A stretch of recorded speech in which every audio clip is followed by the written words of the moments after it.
Arun Pawar sir, Raut sir, Abed Shaikh sir, Rajesaheb Kadam sir आणि Suhasini Deshmukh madam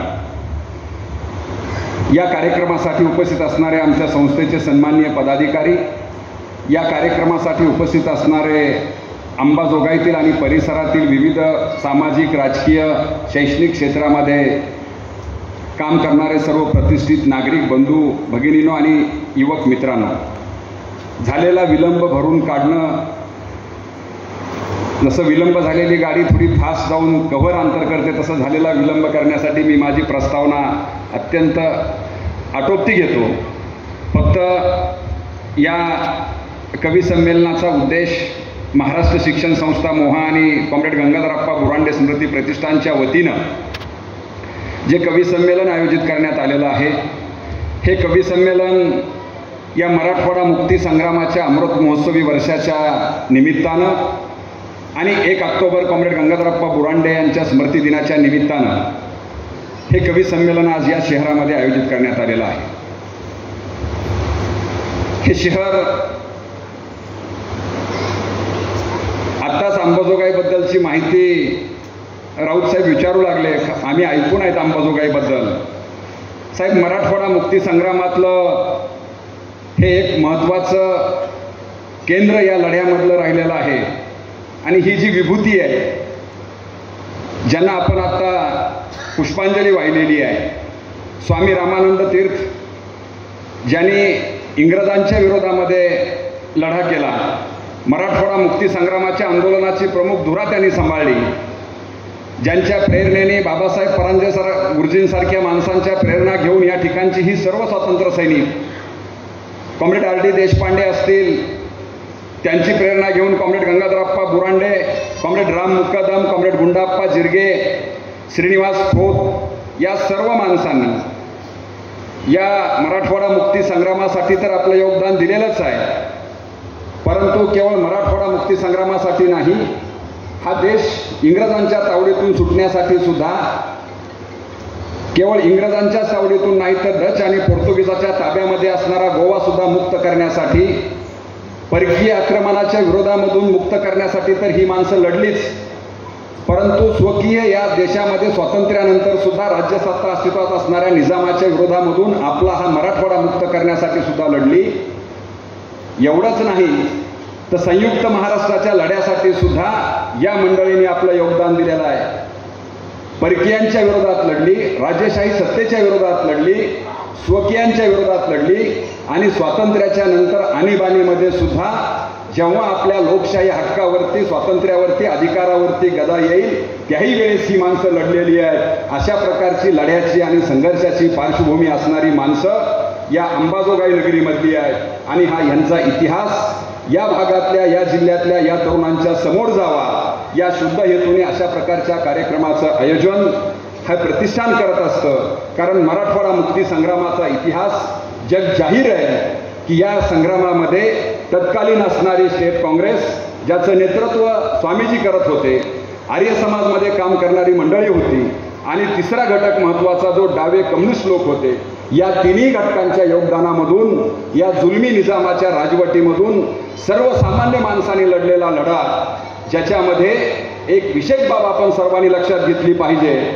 की व्यवस्थेविरुद्धचा लढा स्वातंत्र्य सैनिक म्हणून लढताना जी व्यवस्था एका बाजूला तिथल्या सैनिकाला पूर्णपणे राजकीय आश्रय देत असते आणि त्या सत्तेच्या विरोधात लढणारे सैनिक मात्र स्वतःच आपली शस्त्रनिर्मिती करायची, गपचूपपणे व्यवस्थेच्या विरोधामध्ये लढायचं, हे सोपी गोष्ट नव्हती. आणि म्हणून ही सर्व माणसं या मराठवाडा मुक्ती संग्रामाच्या लढ्यामध्ये रणमैदानावरती स्वतः शस्त्रास्त्र हातात घेऊन ही लढलेली माणसं आहेत. याच्यामध्ये वयाची 5-5, 10-10 वर्षे ज्यांनी जेलमध्ये घातली अशा माणसांचा इतिहास सांगण्यासाठी हा कार्यक्रम या ठिकाणी आम्ही घेतोय. आणि म्हणून एवढंच या प्रसंगी सांगेल की इतिहासाचा उजाळा यासाठी द्यायचा आहे की त्याची प्रेरणा आपल्या सगळ्यांना मिळावी. इतिहासाचा उजाळा यासाठी द्यायचा आहे की याच्यामधून आपण काहीतरी घेऊन पुढे गेलं पाहिजे. कारण आज जो मराठवाडा मुक्त झाल्यानंतर आजची परिस्थिती आपण बघतोय की मराठवाड्यामधली 5 जिल्ह्याबरोबर आंध्र आणि तेलंगणामधली जी काही जिल्हे त्याही वेळेस मुक्त झाली, त्या जिल्ह्यांची प्रगती बघा. आणि मराठवाडा जेव्हा महाराष्ट्रामध्ये विलीन झाला तो विनाआट झाला. अरुण राऊतजी, मी तुम्हाला सांगू इच्छितो, अभेदजी तुम्ही विदर्भातून आलेला आहात, विदर्भ तरी 8 टाकून या महाराष्ट्रामध्ये समावेश झालं, पण विना8 मराठवाडा आमचा या महाराष्ट्रामध्ये सामील झाला. परंतु आज जर परिस्थिती बघितली तर उर्वरित महाराष्ट्र आणि मराठवाड्यामधला जर विकास आणि त्याचा जर अनुशेष बघितला तर सरकारी आकड्यावर आणि कागदपत्रावरही लक्षात येईल की आपण किती पद्धतीनं या सगळ्या गोष्टीमध्ये मागं आहोत. आणि म्हणून या सगळ्या बाबीच्या अनुषंगाने की आज ही माणसं ज्या हैदराबाद मुक्तीसंग्रामाच्या विरोधात लढ्यामध्ये लढली, तो मुक्तीसंग्राम कोणा एका धर्माच्या विरोधामधला नव्हता, कोणा एका जाती आणि कुणाच्या विरोधामधला नव्हता. हा रणसंग्राम हा त्या ठिकाणच्या लोकशाही किंवा स्वातंत्र्य झालेल्या भारतामधल्या राजेशाहीच्या एका राजाच्या विरोधामधली लढाई होती. परंतु आज त्या लढाईला सुद्धा जाती आणि धर्माचं रूप देण्याचा प्रयत्न चाललेला आहे. अभिमानानं सांगा वाटतंय की हा लढा लढत असताना लातूरमधल्या एका उर्दू दैनिकाचे पत्रकार शोभ अली यांना अगदी त्यांचा हात कलम करण्यात आला. उर्दू दैनिकामध्ये लिहिणारा मुस्लिम पत्रकार रजाकारांच्या विरोधात लिहू लागला म्हणून त्या रजाकारांनी त्याचा हात कलम केला आणि तेवढ्यावरही थांबला नाही म्हणून त्याने त्याचं म्हणजे अगदी शिर कलम केलेला आहे. हा इतिहास या लातूरमधला आहे, हा लांबचा इतिहास नाही आहे. म्हणून आम्ही अभिमानानं आणि छाती ठोकपणे सांगतोय, हा लढा कोण्या धर्माविरोधाचा नव्हता. हा लढा इथल्या सर्वसामान्य माणसाने स्वातंत्र्याच्या नंतर माझ्या गावामध्ये माझ्या शहरामध्ये मला तिरंगा फडकवता येत नाही, तो तिरंगा मला फडकवता आला पाहिजे. स्वातंत्र्याच्या भारतामध्ये मला राष्ट्रगीत म्हणता येत नाही, वंदे मातरम म्हणता येत नाही, ते मला म्हणता आलं पाहिजे. आणि ही गुलामी नाकारण्यासाठीच्या लढ्याचे भाग हे माणसं झालेली आहेत. आणि म्हणून मला एवढंच या प्रसंगी जाताना सांगायचं आहे की ज्या संघर्षामधून, ज्या आंदोलनामधून, ज्या त्यागामधून बलिदान दिलेली माणसं आपल्या समोर आहेत. वसंत राक्षस भुवनकर नावाचे आपल्या गेवराईचे तरुण मुलगा आहे, ज्याला शहीद झालेला आहे. हे स्वातंत्र्य आणि हा मराठवाडा मुक्त कुणाचं तरी अनुदान किंवा कुठली तरी तथाकथित राष्ट्रवाद किंवा राष्ट्रप्रेमाच्या घोषणा करून मिळालेलं नाही आहे. आणि म्हणून राष्ट्रप्रेम काय असतं, राष्ट्रभक्ती काय असते, देशभक्ती काय असते, ती ह्या माणसाने रणांगणावरती लढून हातात शस्त्र घेऊन या देशाला आणि या भागाला दाखवलेला आहे. ती इतिहास आणि ती परंपरा आपल्याला अधोरेखित व्हावी, हा यामागचा हेतू आहे. आज आपण बघतोय की ज्या पद्धतीच्या मराठवाडा विकासासाठी जेव्हापासून 17 सप्टेंबर साजरा केला जातो तेव्हापासून या मराठवाड्याच्या राजधानीमध्ये विशेष बैठका घेतल्या जातात, कॅबिनेटच्या बैठका होतात. आतापर्यंतच्या सर्व बैठकामध्ये पॅकेज जाहीर केली गेली, कुठल्याही पॅकेजची पूर्तता झाली नाही. मागच्या 2016 मध्ये 41,000 कोटीचं पॅकेज जाहीर झालं, परंतु अंमलबजावणी मात्र कुठलीही झाली नाही. उलट पक्षी मी अत्यंत जबाबदारीनं सांगेल की ज्या मराठवाड्यामध्ये तुम्ही 2016च्या पॅकेजमध्ये कॉटन फेडरेट किंवा कापूस उत्पादक शेतकऱ्यांसाठीचा प्रोजेक्ट घोषित केला, एका बाजूला तुम्ही या कापसाचा प्रोजेक्ट घोषित केला आणि दुसऱ्या बाजूला टेक्स्टाईलची मोठी मिल असणारी नांदेडमधली सरकारी मिल तुम्ही बंद केलेली आहे. दिलेले घोषणा केलेले पैसे तर दिलेच नाहीत. दुसऱ्या बाजूला ज्या पश्चिम महाराष्ट्राच्या पाठीवरती नंबर 2 वरती असणारा मराठवाडा जो साखर कारखान्याच्या बाबतीमध्ये होता, ती साखर कारखानदारी अर्ध्यापेक्षा कमी झाली आणि ती खाजगीदारांना विकून टाकली. अशा प्रकारचा विरोधाभास निर्माण केला चाललेला आहे.